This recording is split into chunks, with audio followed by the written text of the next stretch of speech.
Als je met die man aan tafel zit, geloof je alles wat hij zegt. En zo konden de vertochten 6 jaar lang mensen safie krijgen dat ze 10.000 euro's on hem oormaken. Een van de duperen verleert zelfs 2 hele ton. Ja, wat zijn het eigenlijk voor mensen die gedupeerden? Eén ding is zeker, het is niet de toplaag van de Nederlandse bevolking. Niet de welgestelden uit de quote 500 die gehoopt hadden hun rijkdom op eenvoudige wijze nog wat te vergroten. Integendeel, ik zie het gros van de aangevers als, en dat is niet denigrerend bedoeld, gewoon eenvoudige, hardwerkende mensen voor wie de wereld van investeringen en beleggingen een ver van mijn bedshow is. Postma zei dat hij het geld investeren zou in onder andere vakantieparken en golfbanen. Mijlkoor ging het om 4 miljoen euro, opkomstig van haast 60 duperen.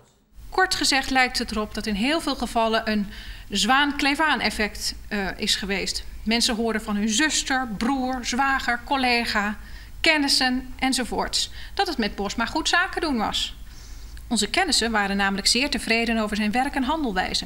Hij werd door hen omschreven als een vriendelijke en kundige man die het goed met de mensen voor had. De vertochter stutste miljoenen in onder andere hege salarissen van zijn werknemers, dure auto's en een boot. De duperen zeggen niet meer van hun geld waarom en dat had grote gevolgen. Je maakt een hele soort leden, hè.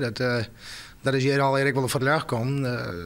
Wij hoeven huis nog net een keer te zetten, wat misschien wel mat op den duur, maar dat nou nog net.